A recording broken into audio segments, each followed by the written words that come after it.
Rich men north of Richmond, Lord knows they all just wanna have total control.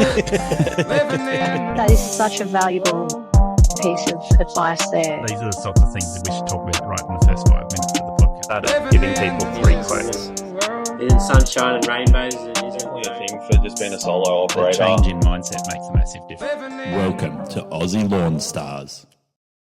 Welcome to Aussie Lawn Stars. Today I have a special guest. I've got Stuart Griffiths from Eco Green Garden Care. How are you doing, Stuart? Yeah, I'm good. Yourself, Gary? Yeah, I'm doing pretty well. I've been out there enjoying some sunny weather today, doing some hedge trimming, bit of lawn mowing and chatting to people on site, but it's all good fun. Nice. Yeah. Now, Stuart, a little bit about your background, just for people who'll be listening in trying to work out who you are.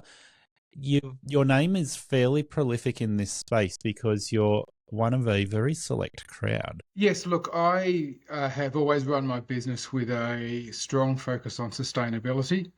And I do refer to my business as Australia's most environmentally sustainable garden care provider. And look, I've been running this for about 8 years now, and particularly in recent years, we've started to get a bit of industry recognition for the commitment we're making, and hopefully I'm starting to achieve what I've always wanted to achieve and starting to have some influence on industry. Yeah, okay. And that is great. Now, there's a bunch of us that are hot on your tail that have sustainability in our vision. I've been doing that since about 2019. I've switched over to a lot of battery tools. I'm not aiming for quite the level you're aiming at, though. But I know another friend of mine, Conrad, up in Brisbane, he's been running a battery-focused business as well. And I think through the interview, we might get into some of the speculative side of whether battery is actually environmentally sustainable or not. But overall, the focus is on how do we provide a environmental sustainable business so that we are lessening our footprint on the environment in a negative way. Absolutely, and to leverage that in a commercial sense. Yeah, of course, and there are plenty of opportunities there now with government organisations, but also large corporations where they want to know that you are choosing sustainable options. Absolutely, and look, I mean, even more and more so, the consumer is I actually have a philosophy that I run my business on, which I refer to as conscientious capitalism, which is the idea that I believe a business ideally shouldn't exist to make a profit. A business should make a profit to exist and should exist for a greater purpose, to be making a contribution, basically. And more so, consumers are looking for that in Yes. Service providers, and I think as we progress, that is going to become a bigger distinction for businesses that's going to help them stand out and succeed. Yeah, look, this is a bit of a branch off from a similar topic, and that's ethical investing. But I do like the way you word it, conscientious in profitability, and I like it. I think that is a sensible goal for business, is to go, well, profit is a part of business, but conscientiousness, ethics is another word to throw in there, but certainly thinking about the impact your business has on other people and also the reasons why people might choose your business. Much like ethical investments, people want to choose investment opportunities that reflect their own standards. Absolutely. So, yeah, I think within our industry, we get a large variation because lawn care and gardening are low barrier to entry. Let's throw those words in there. And that means you get a lot of cowboys in our industry. We're in Australia. That cowboy's the right word for it. In other countries, they might throw some other words around. But the cowboys typically will reach the lowest common denominator. So if I'm making beer money, I'm happy. And if I do 1 or 2 jobs a week and that gives me a carton of beer or gives me a little bit of money towards a new motorbike, like me, then they've checked a box. They're happy and they're not too worried about the ethics or the morals or the compass of their business, as long as it's just feeding a hobby. Yeah, absolutely. And look, being straight up in terms of you talk about the concept of cowboys. I would be the first to admit when I first started my business, a lot of people probably would have put me in that category. I was an avid gardener, but I started my business with no experience in industry. But I made a point of getting out there and making sure I acquired the necessary knowledge and skills that I might have lacked at the time, so as Yeah. to, as quickly as possible, move away from that label.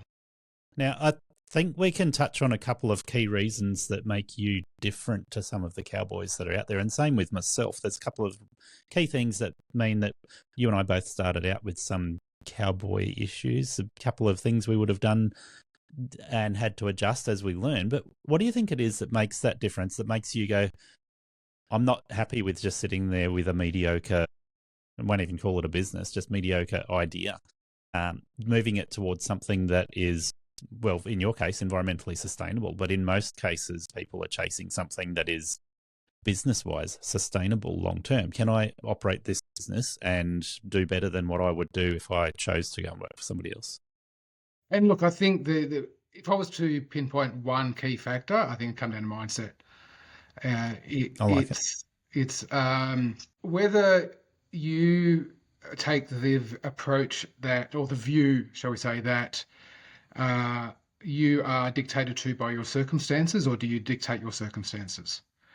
I am very much the sort of person whereby if I want to achieve something and I don't have the knowledge or skills to do it, I'll go and get that knowledge or those skills, as opposed to people who perhaps don't have the correct mindset will just accept their plot. Yeah, I think that's a really good explanation. On this podcast, I've touched with a lot of businesses, and mindset is one of the key things that comes up time and time again in terms of where people shift their business from being a cowboy to actually having a successful business model. So I like it. I agree with it. I think that's a really key point that gets people over the line. But I just had a message with another friend just before starting this interview talking about the whole mindset issue. And we can get lost with mindset in the woo-woo crowd of it's all about meditating and watching Mother Universe or whatever you might attribute to mindset. I take a very pragmatic and practical approach to mindset. So mindset for me is reviewing accounting practices or reviewing lawn mowing practices and going, am I doing something that is a good practice to be in business? Is my accounting proving profitable? Absolutely. Do I have systems in place? Yeah, absolutely. And it is about that whole idea of periodically looking at your practices and procedures, identifying your weak points and working on them. And in time, other areas will become your weak points, so you work on those. But it's also about having a clear understanding of what your objectives are for your business, and they're not going to be the same for everyone. And I mean, like myself, I have clear goals and objectives for my business that may well differ from those of a lot of people. And I'll tell you, it's something I did, which I found invaluable in terms of getting clarification on my personal values, I guess, and what was important to me. It was after I read this book called The 7 Habits of Highly Effective People. And one of the things it talks about is, and this might sound a little bit strange, but I sat down and I wrote my own eulogy as I would like it to read. And it helped me get clear in my own mind what, in the grand scheme of things, was really important to me. And then I just started walking towards it. I like that. It is a very practical approach to getting your priorities right. And I'm going to take a little bit of a stab at the path you've taken there, not you personally, so don't take offense to this, but that the path you've taken versus the path I've taken is very much focused on the environment and its impact. Now, obviously, we could get into the weeds here, But I think most people will recognise that the government's standard of environmental sustainability is a little bit out of touch at times. And I'm going to pull back from that too much. I don't want to raise any red flags to the bull there. What? Yeah, of course. But I'm putting that out there. I look at it and I go, okay, I'm not trying to achieve the government standards for carbon zero, and we will get into that topic with you because you have done that. I'm looking at it from a more pragmatic environmental sustainability methods and going, okay, what's available right now that makes business sense for me? And that means a large part of my tool lineup, my handheld tools, is all battery tools. And we should talk about whether a battery is actually sustainable or not, but we'll get into that further. When it comes to a bigger tool like a ride-on mower, I'm running petrol because business practices, that makes the most sense for me, which is why I'm never going to hit the government targets. And that means last weekend I was down in Melbourne having a look at the equipment at the LLEE show. Yeah. And Gravely had a battery-powered EV ride-on mower for, I think it was $55,000. That's a whole lot more achievable than some of the other brands that are available right now. And we'll talk about the one you've got coming up there. But even so, that's almost twice the price. It is pretty much twice the price of a comparable petrol-powered mower. Yes. And look, in one of the things I've noticed, at least, as you said, which we'll get to, the machine I've got, I mean, the cost of that machine has gone up exponentially over the past 5 years. Yeah. So you pay a lot more for it now than what I did. It seems once we have a distributor with that particular brand, then all of a sudden the prices became harder to get. Before there was a distributor there was a few independently imported machines around. And I know a friend of mine actually bought one of those machines prior to the distributor coming to Australia. And I had a good chat to him about it and looked at doing a grey import myself from New Zealand, which the New Zealand distributor rightfully was wary of doing that. But yeah. Yeah, I mean, I actually looked into doing that myself probably about 2 years, 18 months before before they came on the market in Australia. And because the machine I own is actually the first unit that was ever sold in the country. Look, it would have actually been considerably cheaper for me to do that. But my hesitation was the fact that as a grey import, you've got no warranty, no support in parts and servicing, and that resulted in me deciding not to go down that path. That's fair enough. That's a really important aspect. When you're using equipment for your business, then saving a few dollars, and quite a few dollars I might add, is not always going to have the repercussions you want. It sometimes can put you in a pickle where you can't continue business if you have a problem. Yeah, absolutely. So that cost is much more detrimental than the few extra dollars that it might cost to have the support of a local distributor. Yeah. So, Stuart, let's take a bit of a look back through your history and how long you've been in business, and particularly what were you doing prior to deciding to run your business? Okay, well, I started my business in 2018. So I've been in business for basically about 8 years. Prior to that, I was actually working in a completely unrelated industry. I was actually worked in marketing for an advertising agency. We need to talk about your marketing skills then as we get into this, but keep going.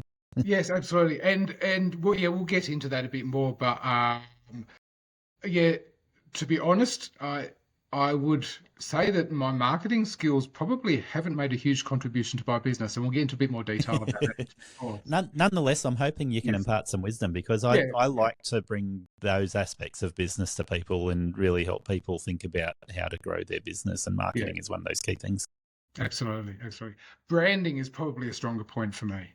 And we can discuss the distinction there, Yeah, for sure. So that was your history, though, in marketing. And so 8 years ago, you decided to pull out of that industry?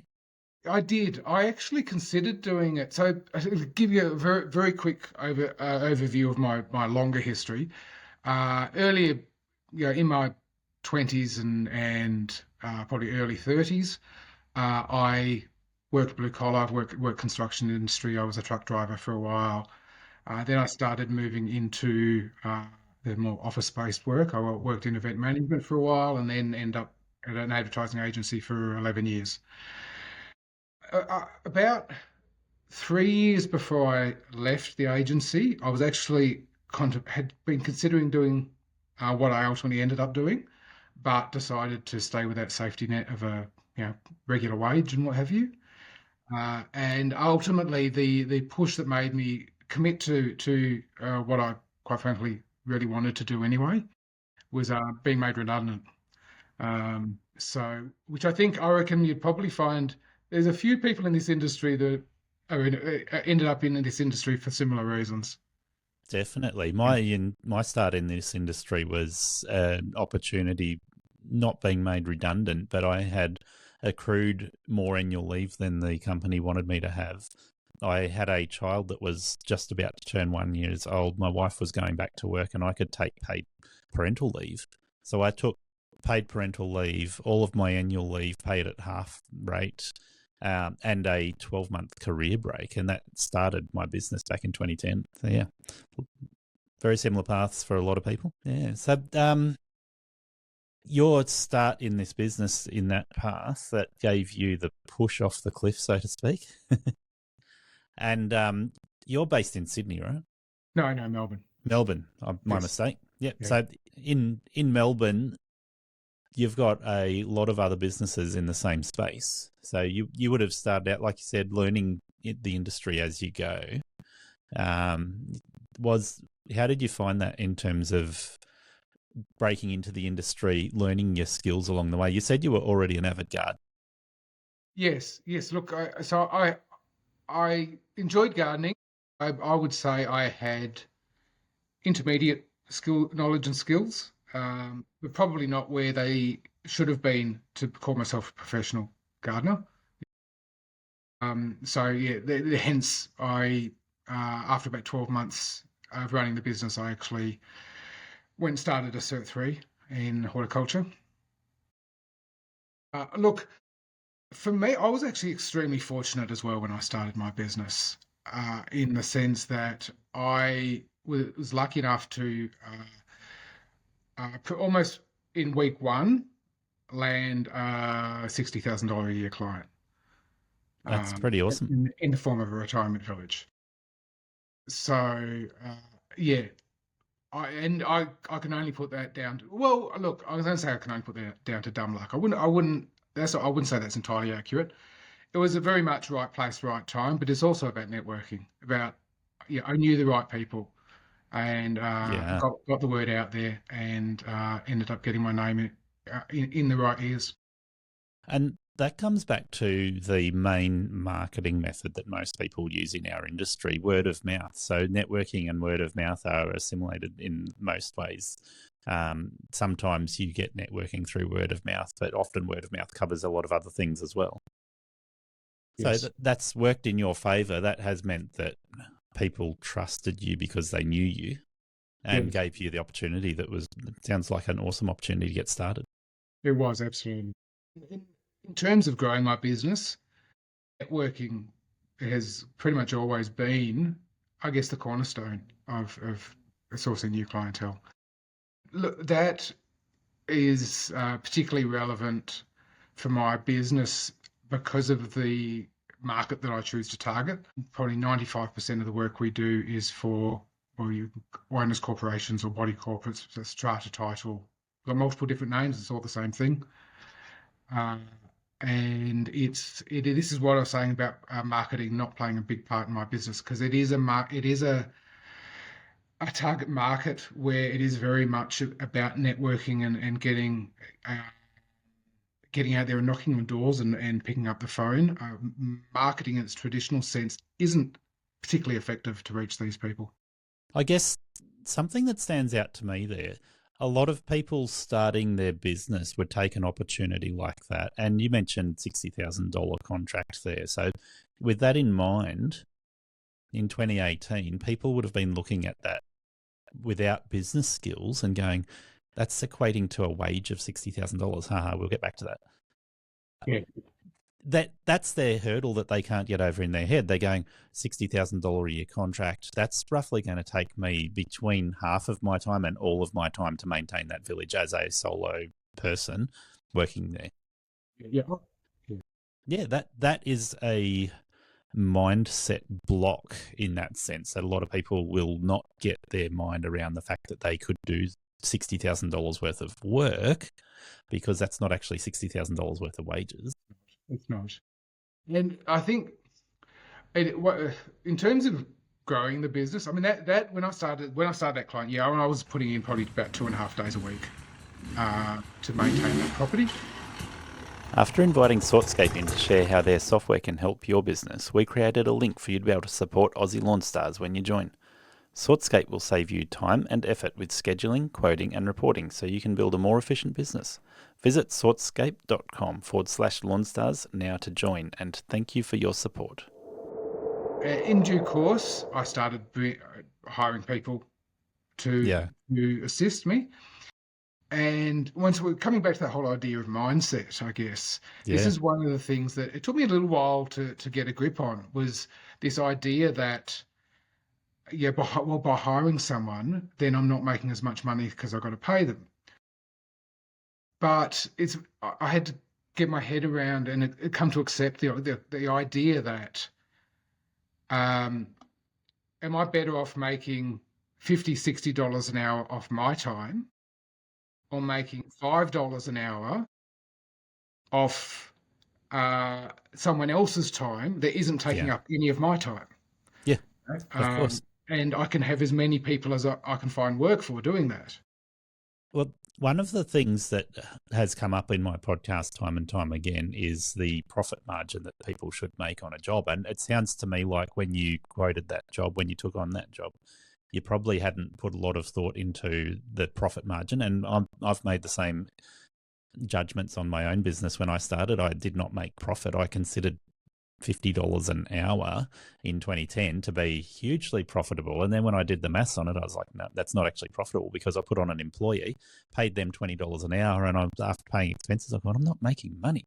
So the conclusion I've come to, and this is a very mediocre rule for gauging this, is a rule of thirds. A third of your hourly labour is going to be paying expenses, and a third of it's going to be paying wages, and a third of it should be a profit margin. Yeah, look, I wouldn't necessarily entirely disagree with that. I probably have a larger portion that goes towards expenses. Yeah. But that has more to do with my choice to reinvest back in the business than actual operating expenses. And of course, if we start looking at running all battery power, the expense ratio can be a little bit on the higher side sometimes. So you're saying that the expenses are a bit higher if you're running battery? They can be. Not that they or will be, but they can be. From my experience, I'd probably argue that the initial investment is certainly higher, but the running costs are low, the ongoing costs are low. Yeah, I would agree with that. So that prohibitive upfront expense puts a lot of people off. Yes, and I can certainly relate to that. Look, the reality was, in my mind at the time, I saw myself as taking a gamble. I was making that initial shift from petrol to battery. Like, as you know, I mean, I didn't do it by halves. I went the whole hog with everything, including the ride-on. Yeah. And upfront, I invested about $70,000 in equipment. Yep. And I knew if I didn't make it work, I'd be out there looking for a job again. Which is the last thing I wanted. But I was, once again, comes down to that I believed in myself. I had the right mindset. I was going to make it work. Now, those numbers are interesting, and I don't want to put too much focus on this, but just for people thinking about starting a business, if you're lucky enough, luck is not the right word, in your case it was the good network that you had, but lucky enough to pick up a $60,000 contract at the start of your business, and you're investing $70,000 in equipment to make a business model that you find sets you apart from the rest, the numbers are hard numbers to swallow for somebody who doesn't have a lot of business skills.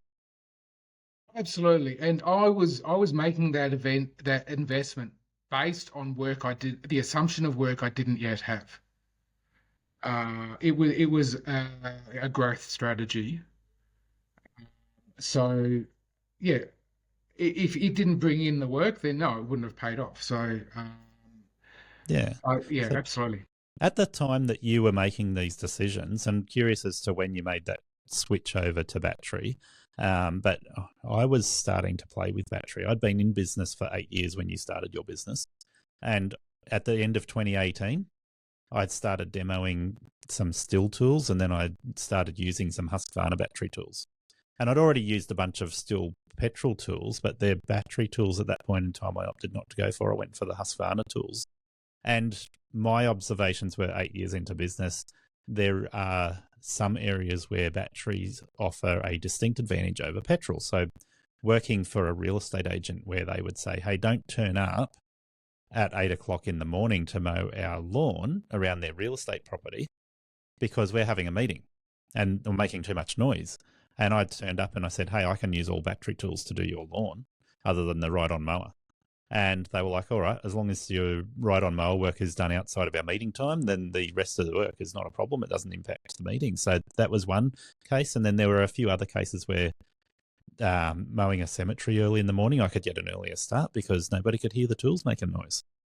Absolutely. So Absolutely. very practical there in terms of just a noise impact that it has on the people around you. But I was also looking at it from that environmental sustainability and going, okay, I think overall battery offers me a more sustainable option than petrol tools. Yeah, absolutely. And look, speaking from my own personal experience, I know of people who may have had different experiences to me, but from my personal experience, I have found battery tools to be more reliable, give me less downtime, and have lower servicing requirements. I have not always found that to be true.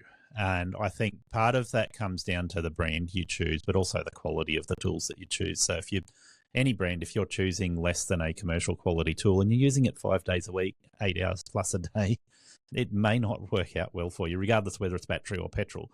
But yeah, nonetheless, there are battery tool options out there currently that are definitely going to give you less downtime than petrol options.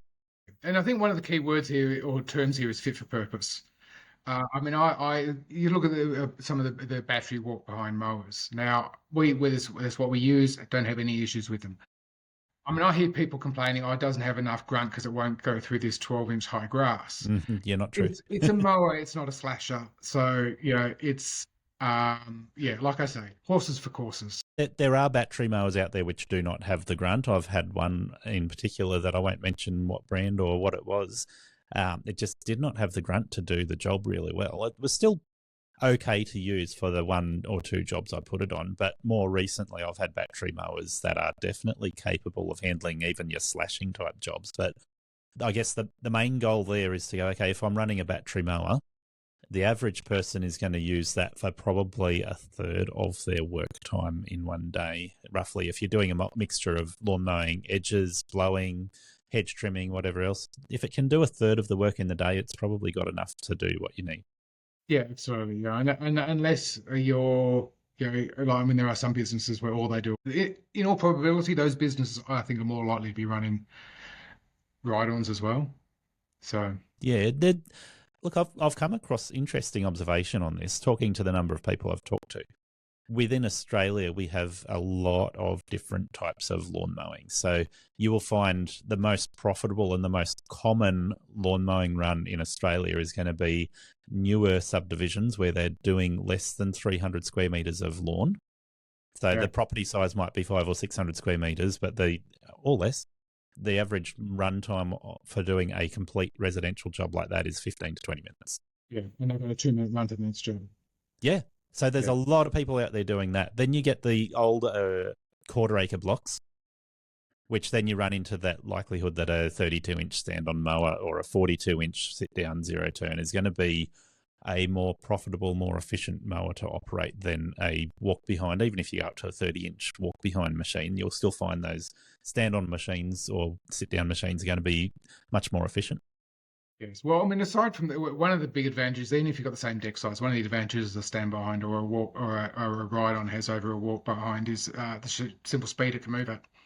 Yeah, so size and speed. And I have had this example recently. I've got a 42-inch and a 61-inch machine.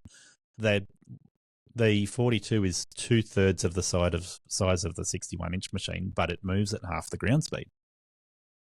So if you just took size into account, you go, okay, it's doing 2/3 of the work. But when you take into account the ground speed, it's doing half of the work or less. So it's got to work twice as many hours to achieve the same result. Yeah, absolutely.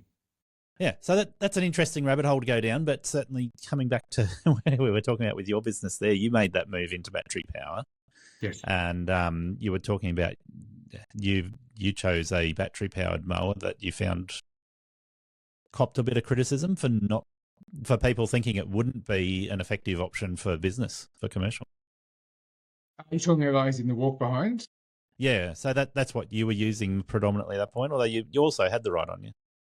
Yes. I basically, as I touched on earlier, I essentially upgraded, switched over everything to battery at the same time, pretty much. The walk behinds, the ride-ons, the whole lot. And this would have been around 2020, so about 5 years ago. And I tell you what, I mean, the tools have come a long way since then as well. Yeah. Now, to touch on it, and we can go deeper if we want to, but you predominantly chose to run still battery tools right then? Yeah, absolutely. I when I first started the business, I was running still two-stroke, and yeah, when I made the switch, one of the things I was acutely aware of was that if I'm going to go battery, I want to stick to one brand because I don't want to be having to run multiple charging platforms, multiple battery platforms. I want one battery that fits into everything. And because I was already running still equipment, which I had found to be great gear, and probably more importantly, because I already had a really good existing relationship with my still dealer, it was probably one of the key factors in me deciding to go down that path. Obviously, I didn't go that way with the ride-on because, still, don't currently have a battery-powered ride-on in Australia. That may change in the future, but at this point, that's not available. Yes.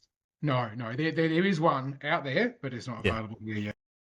Yeah, so that'd be interesting to see what they come out with. When I've talked with Silvio from Still, he has talked about the options that may be coming, and it sounds interesting to see what they bring out. Absolutely. He's teased me a few times with the suggestion that I might get to take one for a spin.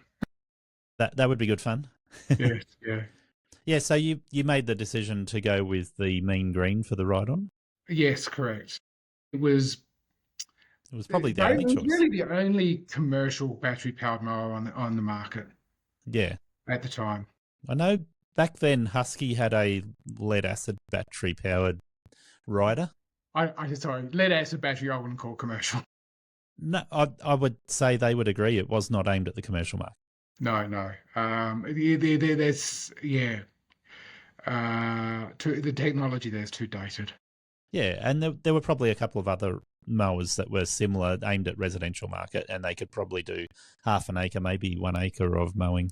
Yeah, whereas the machine I have, it's got a 60-inch deck on it, and it'll run for 6.5 to 7 hours off a charge. That's pretty awesome, isn't it? Yeah, I don't think I've ever run it below 50% in a day. Yep. Well, I've got clients where I'm doing, maybe 3-4 acre mows. Yeah, based on what the ratio of people using a ride-on are doing, if they think they're going to use the ride-on for 8 to 10 hours in a day, they're probably not factoring in that part of their work day is going to be spent whippersnipping, blowing, or doing some gardening work as well as using the ride-on. So most people are not actually on their ride-on for the whole day anyway. Absolutely. And look, I mean, even if you essentially have other team members doing all that, yeah. Once you take into consideration the travel time, you still probably only be looking at 7 or 8 hours of mowing at the most. Of course, yeah. So there are a couple of options now. I know Gravely and some of the other machines that are around now offer swappable batteries, which does allow you that luxury of being able to swap batteries in and out if you want to get longer run times.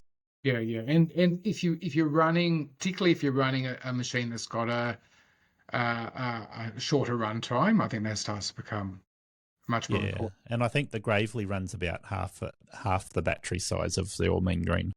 Yeah, yeah. So typically, when we talk about battery, we're going to run up against people who want to know runtime, and you mentioned 6.5 hours and up to 7 hours, I think. Yeah. I mean, they report 6.5 to 7 hours. Yeah. Yeah, and look, based on my experience, like I said, I've never run it below 50%, but I see absolutely no reason why I wouldn't get that sort of time out of it. I think a much better indicator of battery usage is the amount of kilowatt hours stored in a battery. Yeah, absolutely. Don't ask me what the main green has off the top of my head. I don't know. I have a feeling yours might be around the 16 kilowatt hours of battery storage in the machine. And they have had a couple of options with the mean green when I was looking a few years ago. So probably back when you actually bought that. I think they had an option that was around 11 kilowatt hours and one that's around 16 kilowatt hours. And yours sounds like it's the bigger size. Yes. So basically my machine, I think there's, well, back then at least, they had kind of essentially, good, better, best kind of a structure to their lineup, and mine was kind of the better as opposed to the best. I think from memory, their biggest one might have been up around the 20 kilowatt hours. But yes, I'm not, don't quote me. I think I had a 72-inch Dirk on the top of my head. Maybe, yeah. But that's certainly, it's a lot of battery, and people putting batteries in their houses with their solar setups nowadays. A 20 kilowatt battery with your house is probably the minimum size people are looking at in their house. So that's a comparison that's interesting. Yeah. I mean, to put it in context, I mean, I run my office car. I have a Polestar, and I believe that's got a 72 battery. That sounds about right. Yeah. Which, considering you're comparing a car to a mower, it's a fairly big battery in the mower. It is indeed. And it's interesting to look at that battery availability compared to runtime. But what people that have not used battery won't know until they do know is that your power consumption on battery can vary hugely based on the type of work that you're doing. So if you run a hedge trimmer, it's just sipping that battery really lightly. It's only doing minimal amount of effort when it cuts a leaf, whereas a whippersnapper cutting grass, you'd think, oh no, that's lighter, but the amount of grass that's going through there means that a whippersnapper can be loaded up massively just by the length of the grass or the type of grass that it's cutting. And then a lawnmower, obviously the same, but to a higher magnitude. Absolutely. And for example, using the comparison of the hedge trimmer to the brush cutter. Brush cutter is quite simply just running a much bigger motor than what the hedge trimmer is running. Because the hedge trimmers, I mean, if I was hedge trimming all day, I don't know that I'd ever even need to change batteries. So I'd just about get a full day out of one battery. Whereas, with a brush cutter, if I was slashing all day, I'd probably go through half a dozen batteries or more. Yeah, well, a lot of hedge trimmers that are battery powered, because most people these days, if you're not using battery powered hedge trimmer, please do yourself a favor, go and get one. They're going to have somewhere around 200 or 300 watt hours of battery in a cartridge style battery. And I say that because I think you might be talking about a backpack battery on yours. No, cartridge style battery. So if you're talking 200 to 300 watt hours of cartridge style plug-in battery that goes in the hedge trimmer itself, you'll find the average will get 4 or 5 hours runtime, maybe down to 2 or 3 hours runtime on that sort of battery. That's actual runtime with the trigger going flat out. So yeah, absolutely. If you compare that battery goes into a whippersnapper, and I've done this, so with the Husqvarna brand, I've run the same battery in my whippersnapper, which could get as much as a 2-hour runtime on that whippersnapper and down to 10 minutes runtime if I was doing thick overgrown grass. So the hedge trimmer, 4 or 5 hours runtime. The whippersnapper varies hugely based on the load. Absolutely. And one of the keys that I found to getting the most out of the battery gear and the battery life is to get out of the habit of being one of these people that just runs everything flat out all the time. Just running like with the brush cutters. If if it only needs half throttle, only run it at half throttle, and you'll extend your battery life significantly. Yeah, for sure. And one of the features of brush cutters and whippersnippers nowadays that are battery powered is that they can have 3 different power settings. So if you do have that option, consider running a lower power setting when you're doing light trimming work, and then you bump it up to the highest power setting if you need to do some heavier work. Yeah, I almost never use the highest setting on our brush cutter. I just find do. I find it. I find it's 90% of the work. Look, I don't do a lot of really heavy slashing. Yeah. But in 90% of the work I do, it's overkill. Yeah. I run mine on the highest power setting all the time, and I've got fairly easy access to charging, so I'm not losing sleep over how much power consumption the whippersnipper has. It's just like, it's more comparable to a petrol unit when I'm running it on the highest power setting. I like how it feels, and I'm acknowledging I'm using a bit more power consumption than I would otherwise. So I guess in the back of my head, I should be going, it would be more sustainable use of the manufacturing of those batteries if I back the power off a little bit and use it lighter. I've touched on that topic talking to tool manufacturers numerous times. The best use of your battery to get the most out of it comes down to how fast you charge it and how fast you discharge it. So if you're using high power consumption when you're using the tool, it's going to discharge the battery a lot quicker than if you back off that power setting and you use a lighter. And same when it comes to charging, if you've got charger options that can do a slower charge versus a fast charge, everyone goes, I'll get the biggest charger and do the fastest charge I can. Well, that actually could reduce your battery lifespan, total life, by half. Quality chargers nowadays should be smart chargers, where they'll read the state of the battery and they'll charge it. Yeah, definitely. And I think it's important. We're talking lithium batteries compared to older battery technology, and a lot of them are lithium ferrous phosphate batteries. And that means that the technology in the battery itself, the chemistry, allows them to do more than a 1C charge. So 1C, for people who don't understand this, typically means a 1 hour charge for the battery, depending on the capacity of the battery and the capacity of the charger. But 1 hour to charge battery is considered 1C. And if you charge it in half an hour, that's charging it 2C. If you charge it slower, so charges over 4 or 5 hours, then it's half or less. And so that 1C marker seems to be the magic mark for most batteries nowadays, where you go, if it's charging at 1 hour, you're not doing damage to the battery, but you've got that balance between looking after the battery's health and being able to use the tools. And look, in terms of battery health, I've got batteries that I've been running for 5 years, and I would argue that there's I no significant degradation in runtime. Yeah, well, I've got 2 batteries that date back to 2018, so I would have bought them early 2019, to be honest, but their date of manufacture is 2018, and that's when I started testing the battery tools. But I have one of those that is now questionable. It may have lost a cell or two. It's just the way it's charging. I'm like, yeah, it still works, but it's getting questionable. Time to retire it before it has a heat problem, and we know what happens with heat problems on lithium. Yeah, it's just ask Tesla. Yeah. Yes.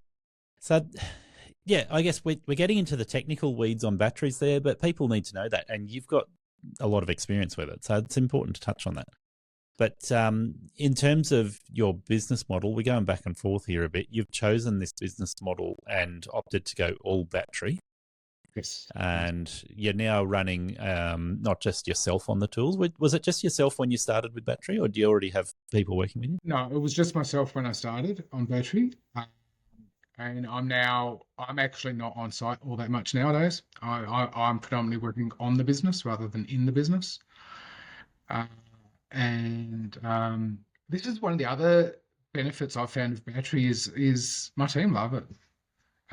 They find it easier. They find it, they I don't know how many times I've heard some of my guys comment about, they'll be out on a job and they'll see someone across the road running their petrol brush cutter or blower or whatever, and they just say to me, oh, thank God I don't have to put up with that noise anymore. Thank God they don't have to worry about earmuffs, which who wants to wear earmuffs when it's 35 degrees? Look, I think in the early days, and so when you started using battery, it was you on the tools, but in the early days, I know a number of people that I talked to, because I was evangelizing for batteries back in the time you were starting batteries there. I was like, they're awesome. Everybody should be using them. Hurry up and get with the times and be more sustainable and think about the environment. But the feedback I was getting from some contractors is that just won't work for me on a daily basis. It didn't have the power or it didn't have the runtime. And then they're going, well, I don't want to run 5 or 6 batteries to get through a whole day. Nowadays, if people are using battery, buying 5 or 6 batteries just makes sense. Yeah, absolutely. I have 2 vehicles I run, and basically I have 12 batteries that I run across the 2 vehicles, and I don't recall ever having run out of power. I guess the other aspect there is what I touched on, the actual power output of the tools back when I was talking to people in 2020. Some of those tools that were available just simply didn't have a comparable power output to a petrol tool. Now, you mentioned already running them at a lower power setting is a really smart idea, but for people to get their head around this going from a petrol tool to a battery tool, they're going, I need the power, I can't let go of this idea that I need full power. And look, it is very different kettle of fish now compared to when I first made the change. My first brush cutter, for example, look, I wouldn't have been wanting to do heavy slashing with it. Yeah, for sure. I was able to quite comfortably use it because that wasn't the sort of work that I tended to do. Look, I totally get that, certainly back then, if you did, site cleanups and things like that, you would have struggled. But with the tools that are on the market now, look, if you're doing heavy slashing, you are going to go through a few batteries. I don't deny that. But the tools are certainly up to it in terms of power. Well, I guess we're just going to dive down rabbit holes this whole interview, Stuart, so I apologise for this. But we're going to label some specific tools here. Now, because you're using Still, let's talk about that. I'll mention some of the other ones I've used because I've had a fair bit of experience with Husqvarna and Ego. But the Still lineup now, a lot of people choosing a Still whippersnipper would have gone for the FS94R. That's been a go-to. I've had like 4 or 5 of those units. And the comparable unit in battery is a little bit heavier than the 94. But you can go from the FS94 to what a lot of people would choose to run is the FS240 or the 250. And they would use that for doing light whippersnipping. Nowadays, you can buy an FSA, which is the Still battery version, all the way up to somewhere around that same comparable power output. So if you want to go doing heavy brush cutting, you jump up from the FSA 120 or 135 to the 200, then you go, oh, well, there's also available more than the 200. The options keep on going to their heavier brush cutter, which you probably will get a 5 or 6 minute runtime if you just hold that trigger flat out and you're tackling lantana and blackberries and overgrown grass. Yeah, absolutely. And also, look, you're going to be affected obviously by what batteries you're running because you still have a range of batteries with different capacities. Yeah, absolutely. I mean, even if you're running the 500, their biggest battery, if you've got that in their brush cutter running flat out, you're still going to chew through it fairly quickly. Yes. Yeah, I mean, look, if you're wanting to go down that path and run, doing that sort of work with battery, that's when I think you need to perhaps start thinking about investing in a backpack battery. For sure. And I guess the other factor there is a lot of people are going to choose petrol when it comes to those higher power consumption tools. So, and still with whippersnippers, a lot of people are not going to battery because they don't trust the fact that you go from no load to really high load on a whippersnipper and your runtime suffers immensely. So people will just choose that. But when it comes to brush cutting tools like the FS240, FS500, I think it's 540, I'm not 100% sure on that model. But those tools in petrol, you're going to get an hour runtime out of the petrol that's available there. The battery, you're not going to get that runtime. So people will still choose petrol every time unless they're motivated for environmental purposes or because they're contracting to a council or somewhere where they have required a sustainable option. I don't delude myself into thinking that battery basically outstrips petrol in every category. I guess it comes down to factors like the sort of work you're doing and what is important to you. I mean, I guess from my perspective, aside from everything we've already discussed, one of the advantages for me in terms of shifting back, moving to battery has also been that it's provided me a valuable, I guess, marketing platform for my business. For It's sure. given me a point of distinction, especially in conjunction with the other factors in my business that I've put in place to further contribute to our commitment to sustainability. Yeah. It is. I definitely have some clients and some big clients that I've landed that have basically come to me because of our sustainable practices. Now, by comparison, you and I are chasing a very similar client market and very similar type of work. I've chosen to keep on using petrol-powered stand-on mowers, and I've chosen to keep on using a petrol-powered backpack blower because of the power delivery and fuel consumption requirements in those situations. And I'm very hopeful that basically all of the brands, but we'll talk about still, are going to be releasing backpack blowers that are battery-powered that'll have a solid 1 hour runtime full throttle. I think we're getting close there now.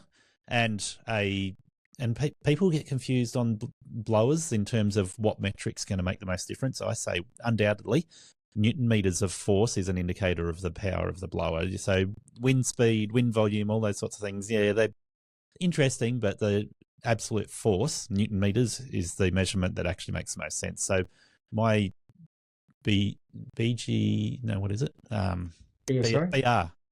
600 is what I'm running, right? Okay. I think that's a smidge under 30, or it might be 32 Newton meters of force off the top of my head. That's your backpack? Yeah. Yeah. So that's petrol powered, right? And there are battery ones now that are comparable to the BR 600, not their newer BR 800 in their petrol lineup. But I think we're heading the right direction there. Yeah, absolutely. And look, I mean, for me personally, I mean, I don't run a backpack blower. For my client base, I don't really have a need for one. I have a BGA 250, which is an extremely powerful handheld blower. It is. It's very nice to use. Yes, it is, and is more than adequate for what we do. If I have someone ask me about blowing out a big commercial car park or something, I just basically take the view that, well, that's a job for a sweeper. Yeah. Or by all means, if it's a matter of, I guess, this is what I guess one of the things for me that I've managed to get my business to a point where I don't feel the need to take every bit of work I can get. I select the work that suits my business, and other jobs that I turn down will better suit other businesses. Because for me, A, I don't want to be doing work that doesn't suit us, and B, I'm kind of the mindset that the client's better off having someone do the work who's set up to do that kind of work. For sure. And I think that's a really smart business decision to actually draw a line and say, this is where my line stops. I'd recommend somebody else to take on that work, whether it's tree work or whether it's cleaning car parks out or whatever. I'm still blowing car parks out with the backpack blower. And I think that we're getting close to the point where a battery option will give us a more lengthy runtime and more power, so that it is viable for that blowing job. So you can do a lot more work with a backpack blower that's got a decent battery on it than what you can with a handheld one. But that's still in the future at this point in time. And I think Silvio's alluding to the fact that it's closer than we think when I say it's in the future. But the other tool that I find I'm still sticking with petrol is that ride-on mower. But what I've done in my business model there is I've looked at large contracts and on how much of the grass can I mow with a robotic mower, because that's a very viable alternative to standing on a ride-on for hours on end. Absolutely. And there are, sorry, the brand slips my mind at the moment, but I know there is a mower on the market, which is, it's basically a ride-on mower, but also can operate autonomously. There's a few out there at the moment. So the Yeah. first one I had the opportunity to play with was an FJ Dynamics, and they brought in a 42-inch battery-powered one. Of course, Wright have worked with Greensy to make their ZK petrol machine autonomous. So then it's not battery, it is petrol. Efficiency is the thing that rules a business and the decisions you make as a small business owner. Wright Mowers give you the options in their product lineup to match efficiency with size, fuel usage, and the type of jobs you want to target, from catching to mulching or side discharge, from roadside verges to acreages, and manicured lawns to 6 feet tall and super long. I've been using the Wright Stander I 42-inch with a Catch Pro for manicured areas and the Stander ZK61 to maximise productivity for large open acreage mowing. If you need to replace your push mower, try the 32-inch Stander B. If you have more open access to residential properties, there's a 42 through to 48-inch option that suits you. And if you want to enter the acreage market, the 52, 61 and 72-inch machines have choices in engine size and model type to suit the work you want it to do. Wright Standards go the distance, saving you time and money season after season. And what I've done, I've operated small battery-powered robotic mowers that do small areas for me. So they do areas from 500 square meters through to a couple of acres. Yeah. And the way they work is they just maintain that lawn constantly. They charge, they go out and work, then they go back and charge, they go back out and work. And I set some of them running as much as 16 hours a day. And they do a really brilliant job, reduces the amount of work I need to do on the ride-on, and it's battery powered, which I have found to be quite sustainable and easy to fit in my business model. I mean, this is an avenue that has certainly something I have given consideration to, and something that I think we will probably explore further in due course. I think with the larger autonomous mowers, the one thing that does go through my mind is the issue of liability. Now, the idea of having a machine with the huge blades, free running, not without a person to control it. For example, if you went to a council with the prospect of running autonomous mowers, I reckon they'd laugh at you. Because they wouldn't want to touch it from a liability perspective. Yeah, I think with the small ones, there are some councils that'll give some weight to that. But certainly once you get up in size to, like you say, a ride-on size autonomous mower working in a public space, yeah, there's a big issue there with liability and the potential interactions with the public. And I must say, they're still using radar, LiDAR, and all of the sensing technologies to make sure that if they see an object like a human or a dog or something like that, they will stop instead of proceeding to run that over. Yeah. And But I guess in a public space, though, it's not just about the machine, it's about the public doing stupid things as well, because if the machine's not being monitored properly. Yep, definitely. There's always going to be somebody testing that. Yeah. The Darwin Award will go to that person. Yeah, but it's an interesting space to watch because I think overall, when you're looking at buying a battery-powered zero-turn or stand-on mower, there's a lot of options now in the market. But I do find the autonomous mowers to be a good alternative there in the right environment. Yeah, absolutely. For us, it's probably the next frontier that we'll be looking at venturing into, Yeah. Well, I guess when you're working on the forefront of a sustainable model like you are, then you're going to be continuously looking at what's available and what's coming out in the future. And is that something that will add an advantage to your business? Absolutely. Yeah. So it'd be interesting to watch your business over the next couple of years and see what new technology you're implementing. Yeah, well, hopefully it'll be, fingers crossed, it'll go from strength to strength, and who knows what. I mean, this is the thing. This technology, it's expanding exponentially. So it's taken us 5 years to get from where I was when I started going battery to where we are now. But we'll probably have the same level of development happen in the next 2 years. Yeah. So yeah. Yeah, and I guess that's an interesting space, and we will undoubtedly get pushback from people listening to this because a lot of people are going to be up the other end of the business scale in terms of their efficiency in business is about avoiding the expensive technology in favour of the lower cost tools and minimal expenditure to run their business model.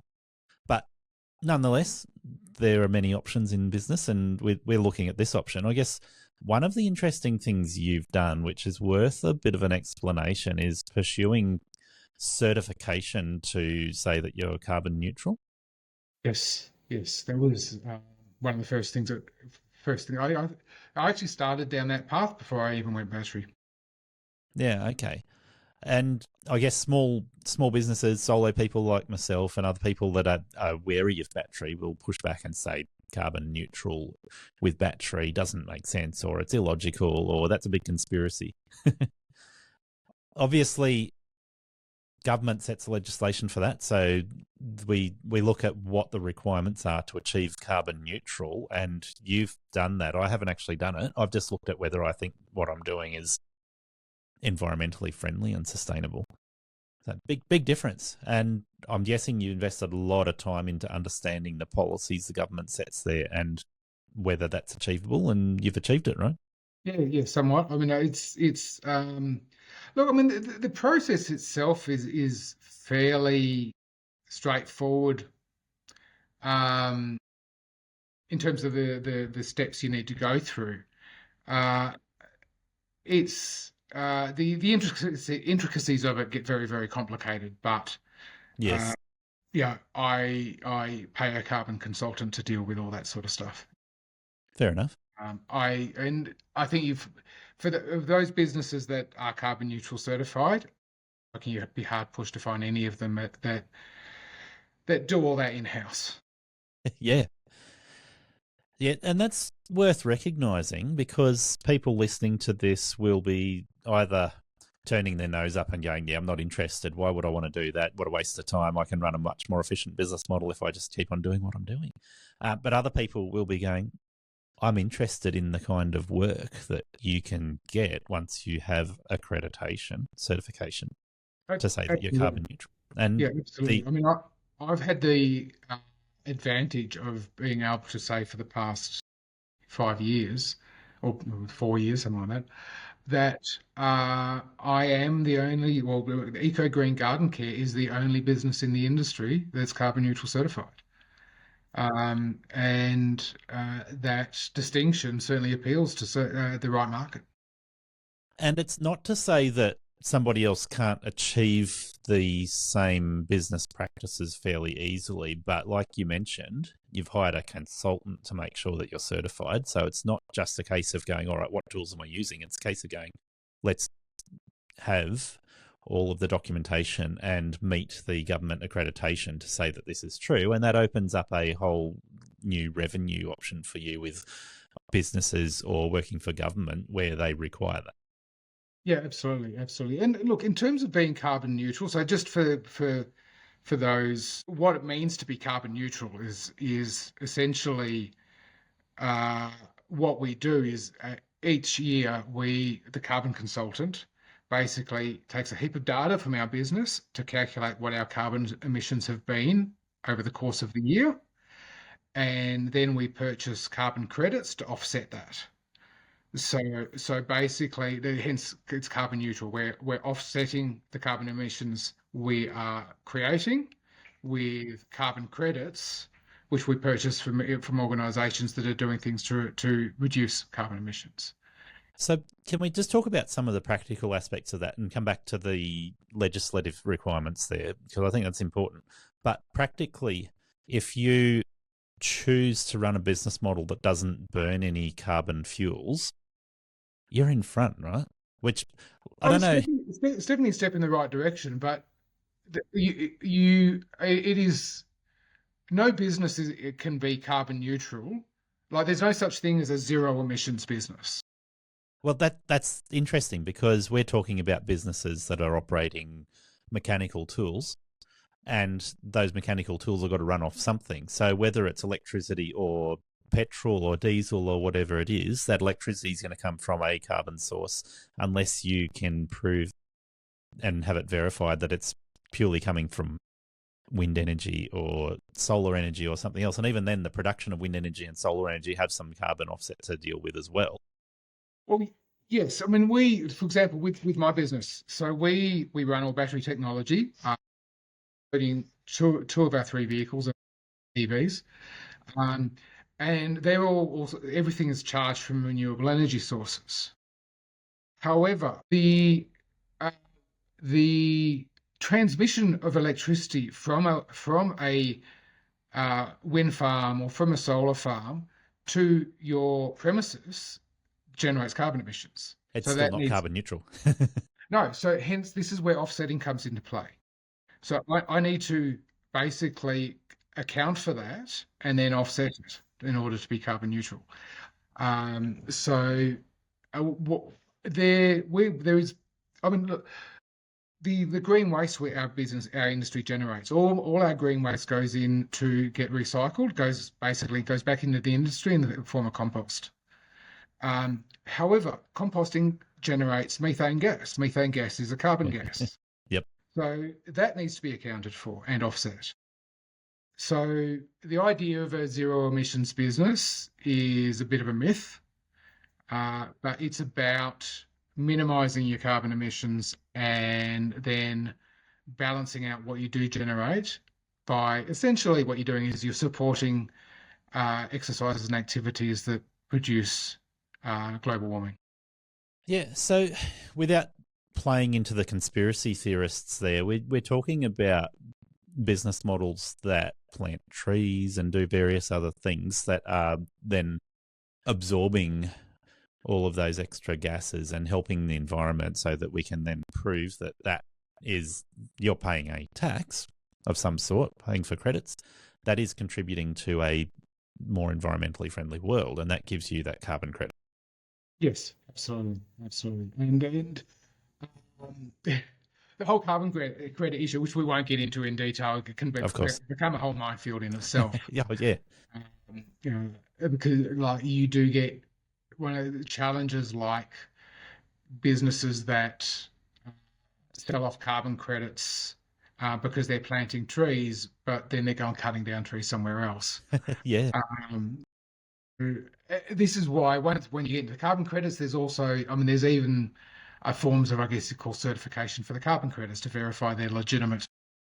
Yes, so I've listened to a podcast where they talked about this. If you're buying your carbon credits from overseas, the verification process is often fraudulent. Yeah, depending on where they're coming from.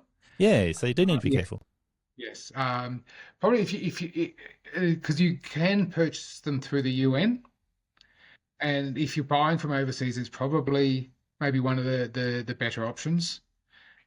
But generally, I would recommend just buying them locally through an accredited organisation. That sounds like a very sensible way to deal with that. Yeah, so the carbon credit scheme and the carbon neutral certification, they're an interesting process. I think that's given us a good insight there without getting too stuck in the weeds. Your history in marketing would give us some valuable insights there, but I guess when it comes to running a small business, marketing is going to look very different to when you're talking about a large business model. And most people, I've mentioned this in a number of episodes I've done recently, most people will just go, word of mouth is 100% verified in my mind, whereas paying for Google ad listings or doing letterbox droplets is 0% results. So if I get a customer reach over the fence and say, hey, you're doing my neighbour's lawn, can you come give me a quote?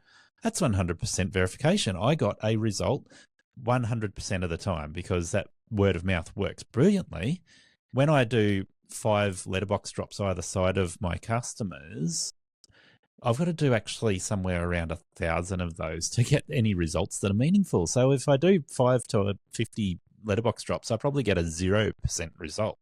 My mind tells me just stick with word of mouth, don't do anything else. Yeah. So look, I guess first of all, one of the things to consider is what you want to achieve with your business. Yeah. If like we kind of touched on earlier on, if you're running the sort of business where you're happy just to plod along and make a little bit of extra money, a bit of extra money on the side, doing lawns on the weekend, then yeah, look, absolutely not. More power to you, and word of mouth will probably work a treat. But if you have sort of bigger ambitions of creating something that you can pass on to your kids or something like that, then word of mouth isn't going to give you the sort of scale of growth and sustainable growth that you're going to need. And yeah, look, one of the challenges is, particularly with things like mail letterbox drops and the like, it is extremely difficult to quantify the return you're getting on it, especially considering you can drop a pamphlet in someone's letterbox and they could potentially pull that pamphlet out of the bottom drawer 12 months later and give you a call. Now, you're never going to know that letterbox drop resulted in that call. So, well, yeah, there is a degree of having faith in the process. Yes. When it comes to letterbox drops, once you get online, there's more data that you're going to have to validate whether or not you're getting a return on your investment. But even then, your data that you get from get online will give you an indication of how much you're getting in terms of leads. But then it's up to you to convert those leads into sales. Yeah. Well, a good friend of mine has mentioned that when you're doing letterbox drops or Google ads or Facebook ads, the results are somewhere around 0.5% that you get from the advertising that you do. And if you put that into real world numbers, that means you do 200 for every person that shows some interest in getting a quote. Yeah, that quite frankly, that wouldn't surprise me. One of the things our industry has working in our favour, though, in that sense, is you put it in context. If you're getting those sorts of numbers, and as a result you pick up a $100 job, but it starts becoming harder to justify. But if you pick up that one job and it's a $50 job and you have that client for the next 8 years, it starts looking a lot more attractive. Yeah, but that repeat customer, which our industry is built on, makes a lot of sense. And obviously you still get one-off jobs, but the repeat business adds up very quickly. I guess the other compounding effects there is when you look at one of the factors in marketing that is the more touch points somebody has, the more likely they are to trust you. So if you deliberately target letterboxes either side of your existing customers, then you're using word of mouth and cold marketing to compound each other. Yeah. But if you are in a particular suburb and you've got your trailer out there and then you've got letterbox drop as well, and then you've got various different components that are compounding, I think I've heard somebody say around 4 to 6 contact points is where customers start to trust you and they're more likely to call you. So you take that 0.5% and you go, okay, let's throw in a bunch of factors there, see if we can get that 0.5% from that one contact up to 4 or 5 contact points, and all of a sudden that number grows. I'm Garry Ashton, and I'm here to help business owners succeed and enjoy being in business. Does running your business feel chaotic? Maybe you started it for freedom, to live the life you wanted, but now you're stuck in the grind, overwhelmed and exhausted. The stress doesn't stop. You work harder, but nothing really changes. Get real support at Think Tank Coaching. Get crystal clear on future goals, your ideal customers, and the numbers to focus on that will move your business forward. If you're ready to make a change, let's talk. Book your free strategy session now at thinktankcoaching.com.au. Yeah, and this is where we start to talk about branding. Yes. You're building some brand recognition.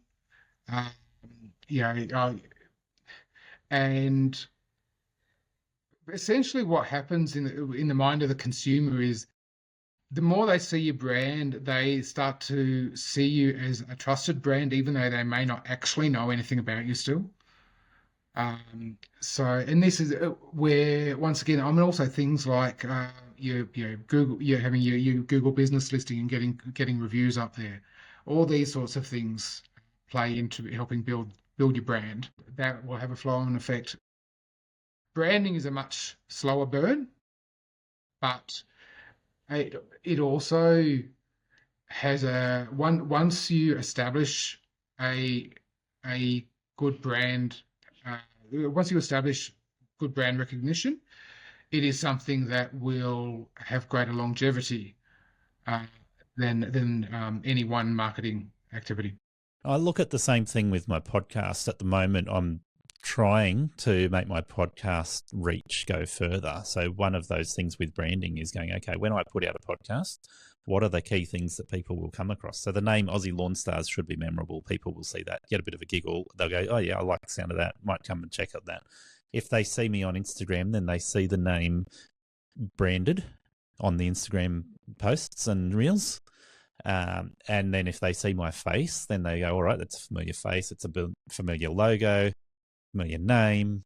We're getting 3 touch points there that are getting interesting. Once I start building a couple more in there, consistently talking about topics that are business focused, then people start to go, oh, that's the brand. Yeah, absolutely. So this is where we get into not just brand recognition, as in people knowing your brand name and your logo, but associating certain values with your brand. Of course. Yeah, and I guess, when people get a big giggle out of my business name, that might not be quite aligned with the business topic. No, but you know what? At the end of the day, as a podcast, a part of what you're involved in is the entertainment industry, essentially. Yep, definitely. And your business name has your podcast name has a entertaining element to it. Definitely. And I wear that with a badge of honour. I think it's a good way to convey interest as well as reflecting on what the podcast is about. And this is where I think things like the company name that you choose is something that it needs to you should be given serious consideration when you're starting up a business. What do you want your business to be known for? What are your business's values? And your company name should reflect that. Hence, Eco Green Garden Care. There was obviously quite deliberately chosen to try and convey the idea that we're all about sustainability. If you go with a business name that is budget mowing, well, then you're going to attract a certain client base. That's right. Looking for the cheapest guy they can find, and you might get a lot of people coming to you, but you're not going to attract the highly profitable. And I've seen a number of businesses that do that, where their business name is budget mowing, or it is indicating that they will beat any price. And it's like, okay, that's a particular business model you're choosing. I hope that doesn't burn you as you grow. No. And look, I know, I won't get into specifics, numbers in terms of our rates and how we charge and what have you. I know there's guys out there that charge probably less than a third of what we do in terms of when you look at it in terms of hourly rate. Yeah, well, I'll mention a few rates because I like to put numbers in front of people, and you don't have to mention your rates, but I still come across people that are charging $30 to $40 an hour for mowing. Absolutely. Let me put it to you this way. If I did that, I couldn't pay my guys' wages. That's right. I pay my guys very well, and that wouldn't cover their wages, their super, their annual leave. Yeah. So depending on the business model, I find when you're in one place all day and you don't have a lot of downtime, then you can charge a more competitive rate than if you're traveling between a lot of small jobs where you've got more downtime. You can't charge for that unbillable time traveling between jobs or lunch breaks or anything like that. So I find a couple of numbers that make sense there. Somewhere between $90 and $120 an hour is pretty reasonable for the vast majority of businesses these days. If you've got a lot of unbillable time, you need to be up the higher end, up around $120 to $150 an hour. And if you've got a really efficient business model where you don't have a lot of downtime, then you can get away with around that $90 an hour mark. Yeah, and look, still be quite good. I'll say I'm at the higher end of what you're talking about there. Yeah. But look, one of the things I will say that I do in my business is I never actually quote hourly rates. I always quote fixed price. Now, there's a couple of reasons I do that. First of all, if I went to someone and told them I charge, $100, $120, $130, $150 an hour, they'd probably run for the hills. Yeah. If I go to someone who wants their hedge trimmed and it's going to take me an hour to do it, and I say to them, I'll get your hedge looking spectacular for $250. Yeah. They'll probably pay it because you know what? They see greater value in the result than they do my time. Yeah, definitely. And I think this is an interesting topic in terms of customer perception of value. And I've seen this countless times where a small business will put on an employee, they call them an offsider, they turn up to do that hedge job and they've got two people on site for half an hour and charge $250. The customer goes, I've just paid you $250 for half an hour. They don't acknowledge that it was 1 hour worth of man time on the job, which they still would balk at and go, $250 for 1 hour? Realistically, looking at value for what they're getting, if they went out and tried to achieve the same results on their own as the customer, if they go, all right, I'm going to do that, they're going to spend all day trying to get that same result and would have seen a lot of value in $250 to do that job. So I find conveying to the customer that you are delivering value means being prepared to look at how valuable the customer is to you and how much information you share with them. So one-off job like that, it's not incredibly valuable to try and explain to that person what value means, but at some level they're going to start questioning that if they're getting you back and they're going, oh, how long were you here? So having a one-off job fee makes a lot of sense because it just gets the job done. They see it looks good. They're happy, off you go.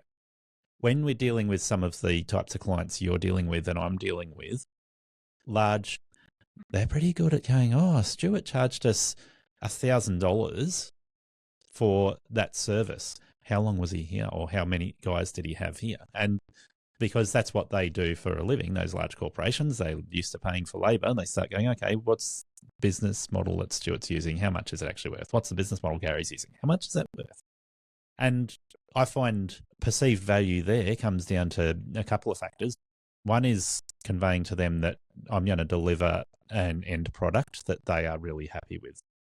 Rather than the wages that go into it, it's okay, we're making sure that you're choosing a quality level that is that's the customer's choice. Do they want it to look my bare minimum, which is still awesome, or do they want it to look like a wedding venue when it's finished? And they can choose how much they want to pay based on those variations.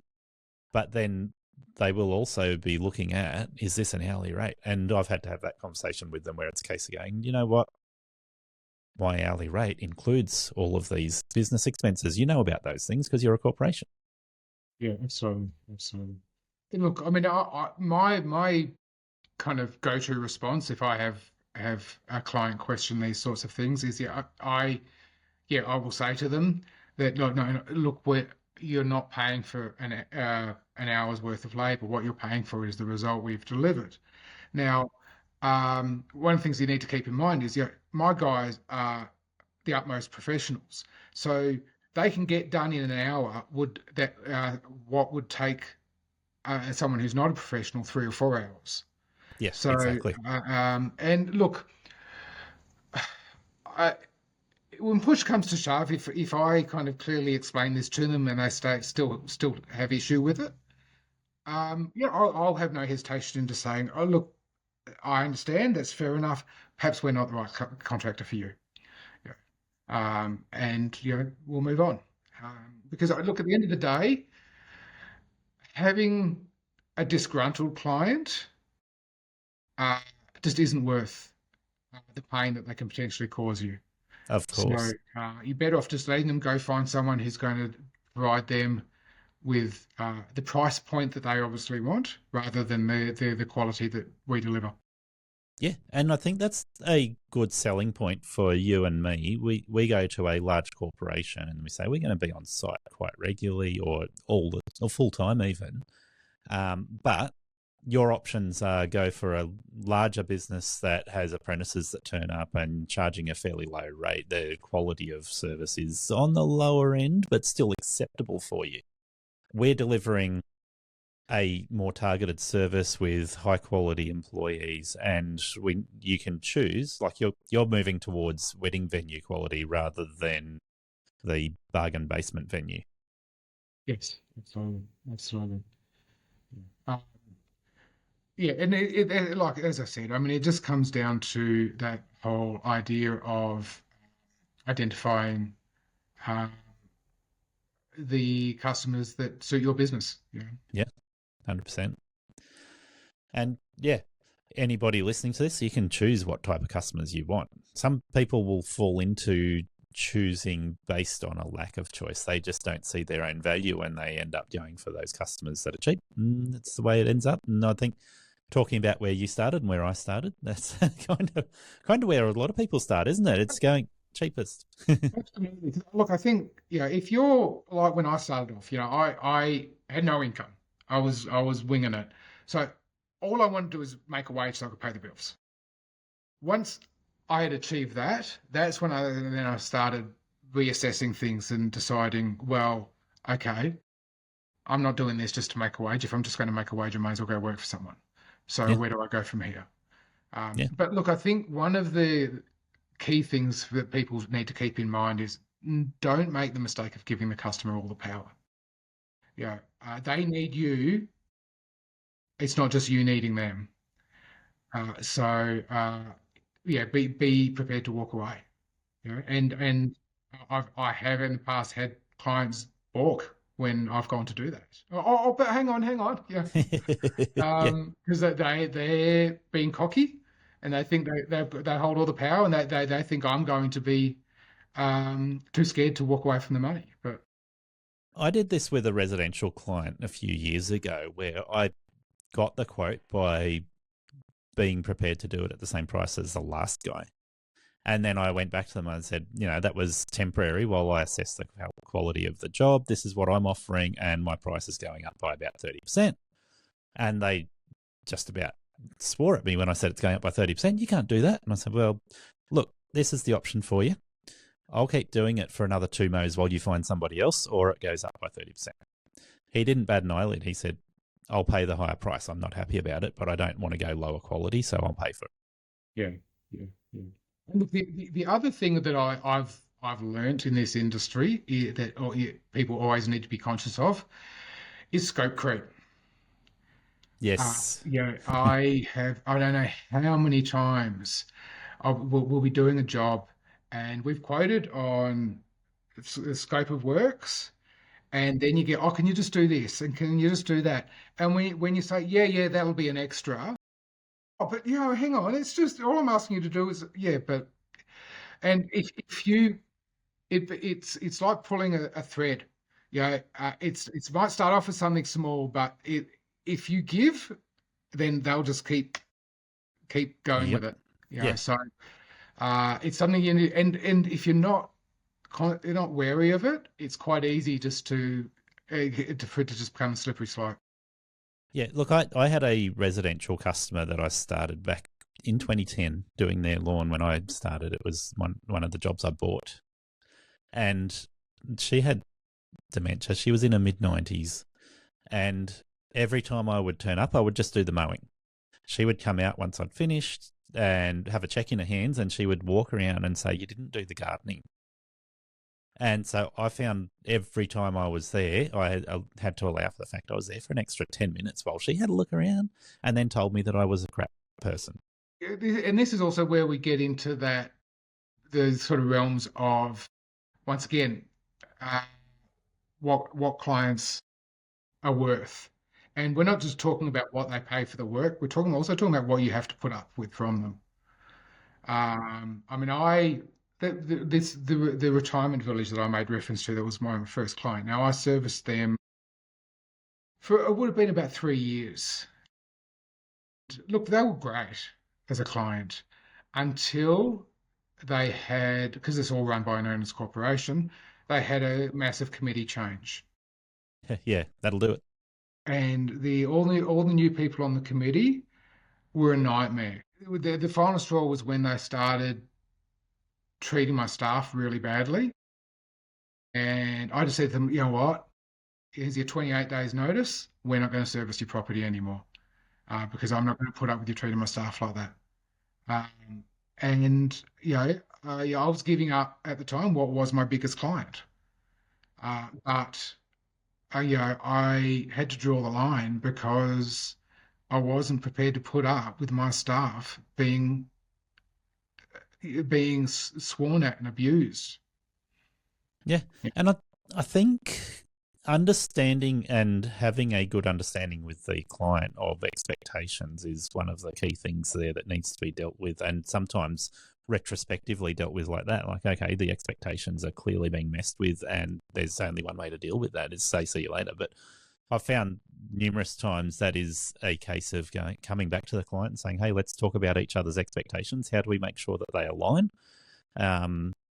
One of the things I like to do is when quoting a job, go to the client. Now, I've done this selfishly and explaining to people from the podcast perspective.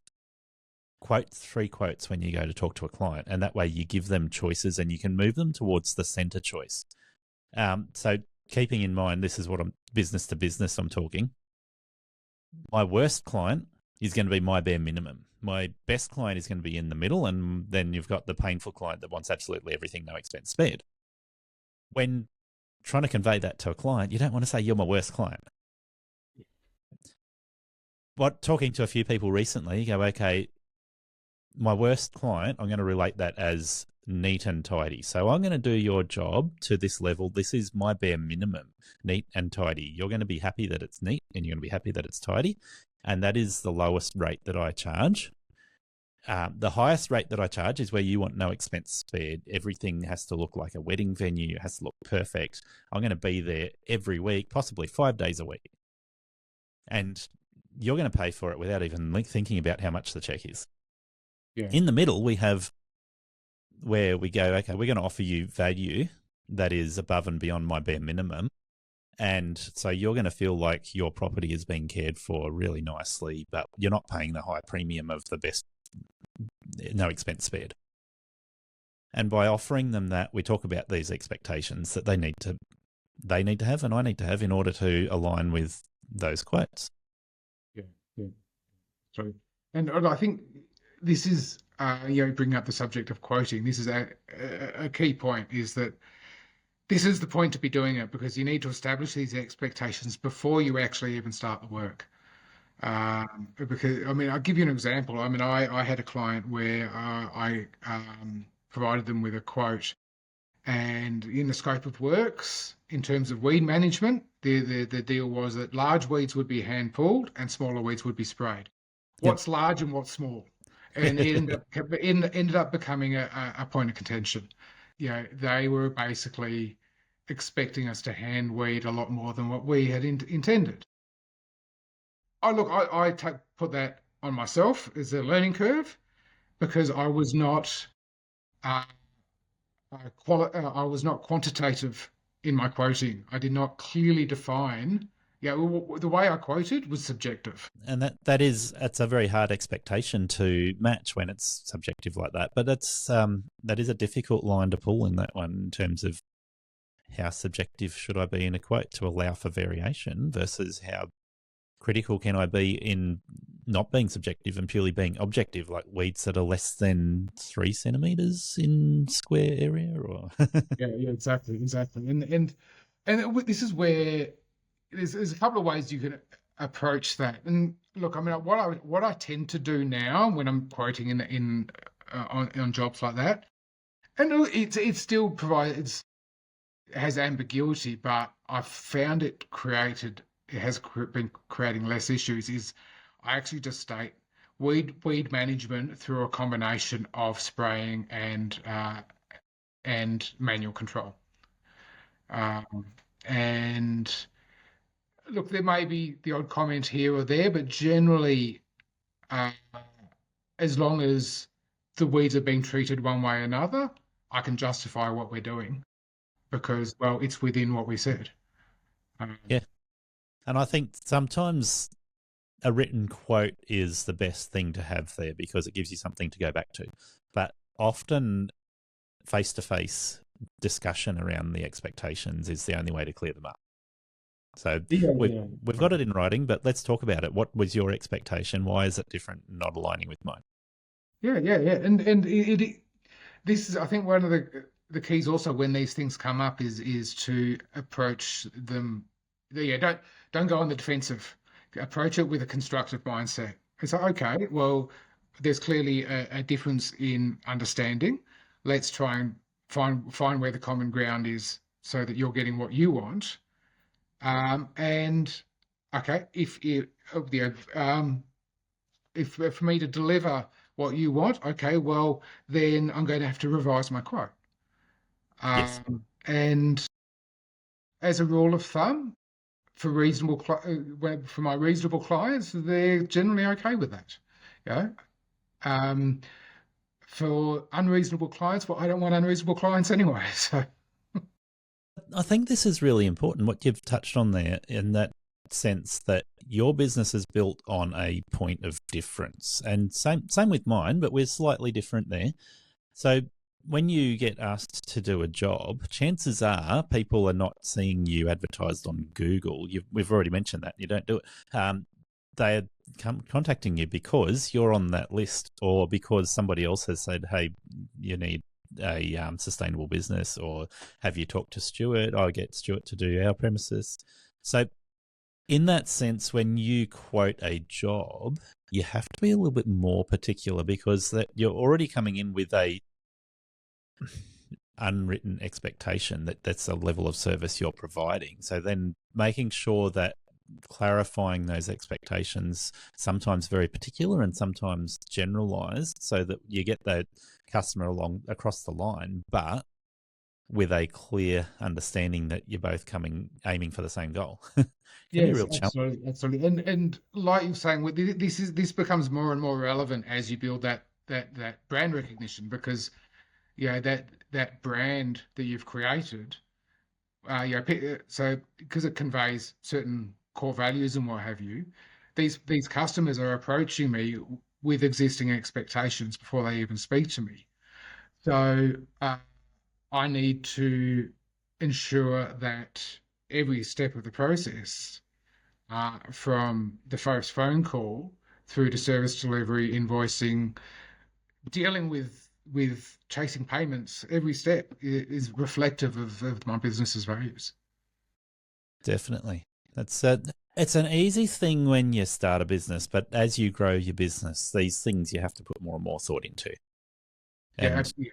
yeah, you get to the size you're at, which is bigger than my business, and you've got to be making sure that you're chasing new work and that the work that's coming in has been assessed and everybody's in alignment, so that you get to keep your employees working and your business growth where you want it.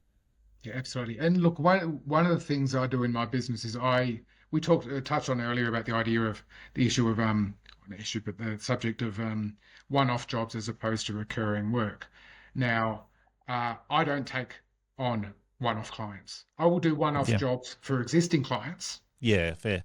But if someone comes to me and says, I want to do a property cleanup, I would say to them, look, if you're going to sign up for the property cleanup and then a 12-month contract for ongoing maintenance, happy to discuss it. But if you just want a property cleanup, sorry, we're not the company for you. We don't do that. Yeah, look, I've come across this where smaller contractors, even some of the larger contractors, are still doing a lot of small jobs, and so they get asked to do a property cleanup, and it's quite a profitable option for them, right? If they're doing regular $80 jobs, $110 jobs, even $150 to $200 jobs, if they get the opportunity to do a $1,000 job or a $10,000 job that's a once-off, it's hugely profitable and great to keep their guys busy during winter. When you're doing larger work and you're going, okay, I want to keep my guys busy over a few sites, what I've actually said, and this is not to diminish the value of anyone else's business, if my friend comes to me and says, can you do my house? I'm like, sorry, my minimum price is $50,000. That's where we start. And they get a little bit of a giggle and a laugh and they go, oh, okay, I see, I understand. That's the business model that you're running. It's not residential work and it's not one-off property cleanups. Yeah, absolutely. And look, for me, one of the reasons I've chosen to do that, you talked about keeping your guys busy, and that's actually kind of part of the reason I've chosen not to go down that path with one-off jobs, is because the recurring work, the workload is a lot more predictable. So I know, short of the odd client dropping off here and there, and I have very good customer retention, but I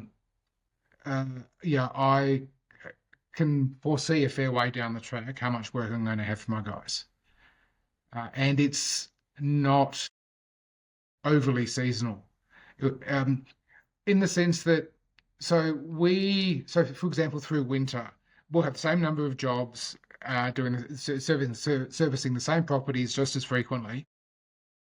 But there'll be less to do, so they'll probably spend less time on site on each job than what they do in spring. Now, for my full-timers, so that might mean they only have a 6-hour day. I'll still pay them what they normally have. Bonus to them, they get an hour and a half off, Yeah. But at the end of the day, my business is still bringing the same amount of money for that 6 hours as what it would in spring for them doing the 8 hours.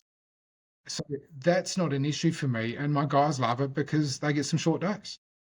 Yeah, that's awesome. Another factor that comes up there when you're doing a lot of commercial work like you're doing and I'm doing is that you can balance the gardening and the lawn mowing between summer and winter. So I find I'm flat out with lawn mowing in summer. There's not a lot of gardening getting done.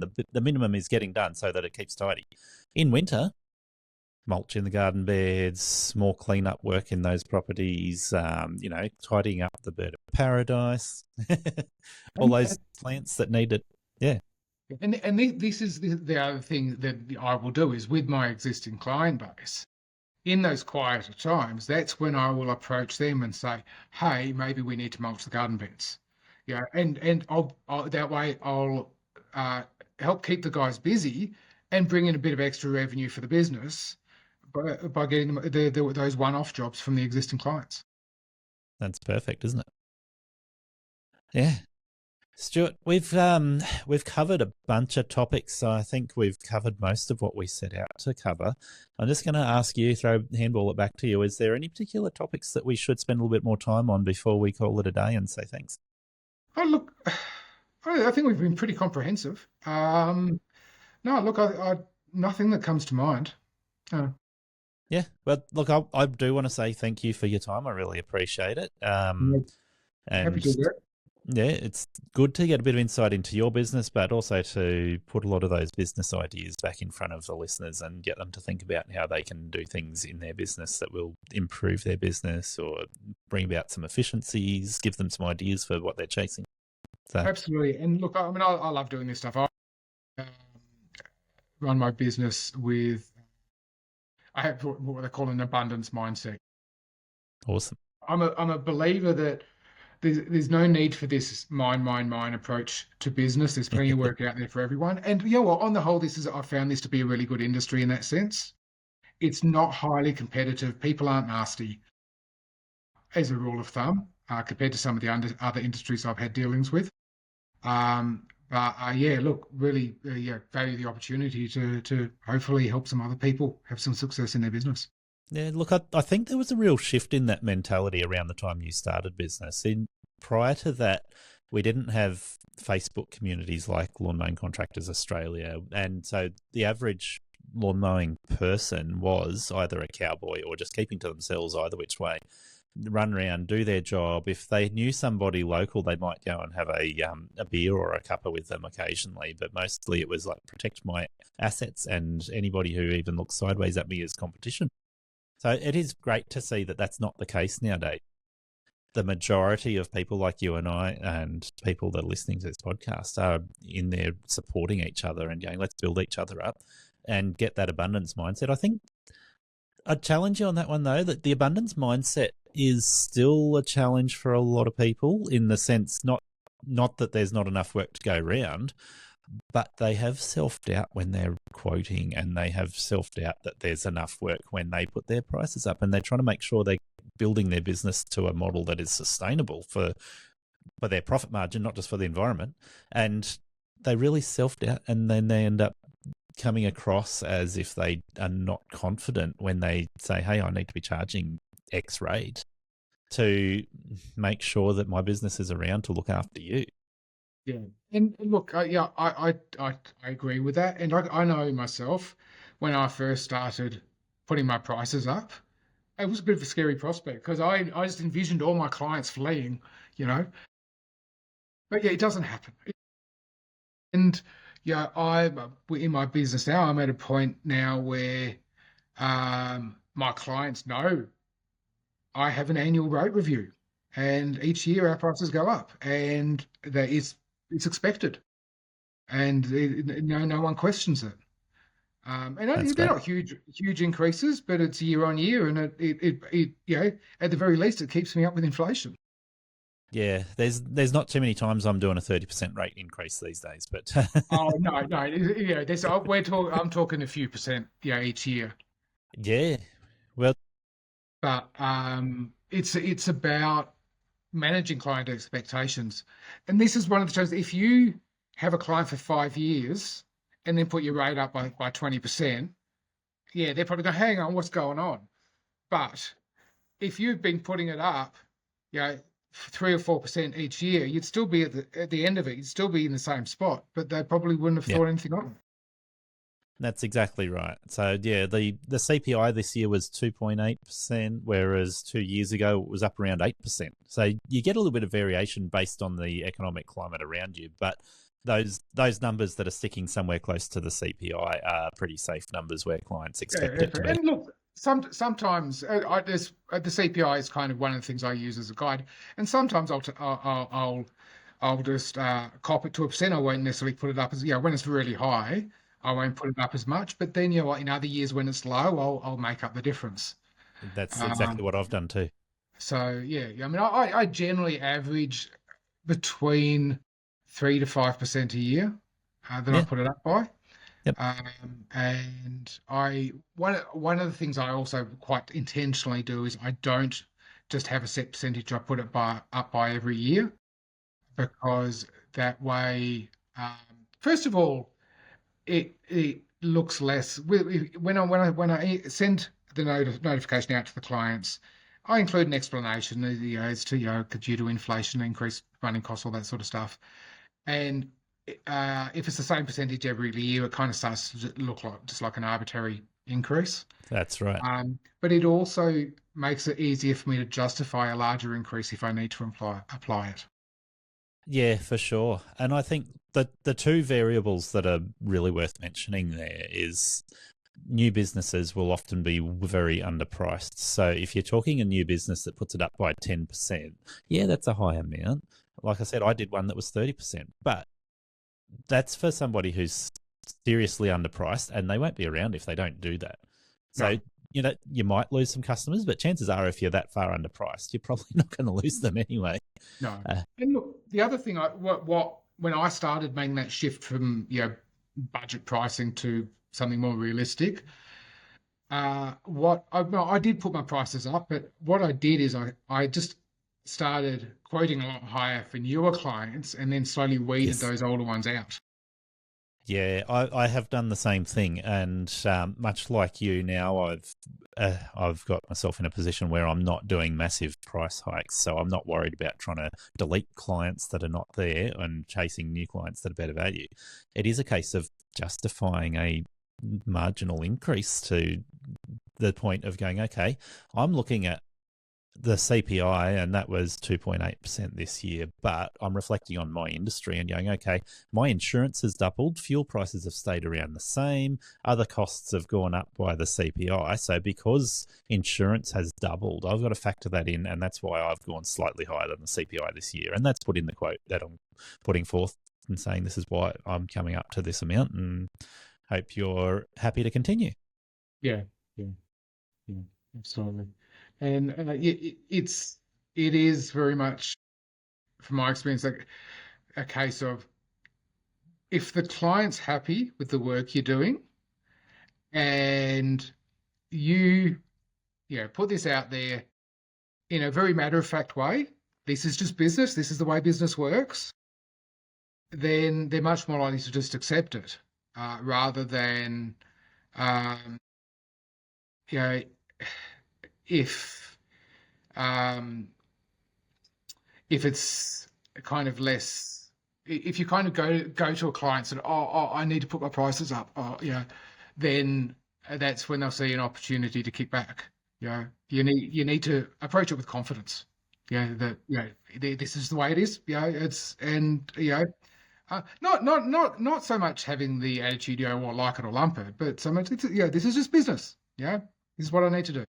We're going to end up down another rabbit hole if we're not careful, but that very much comes down to your customer service skills and your ability to communicate effectively. And in our industry, a lot of people come in because they are really good at applying a technical expertise to something. So they apply that to gardening. I can cut the best edge, or I know how to look after gardens and I know all the plant names. And they have that technical edge, but they don't have the communication edge. So learning a few communication skills that you can make sure that you're communicating effectively and listening effectively with your clients is really important to make sure that you get that over the line.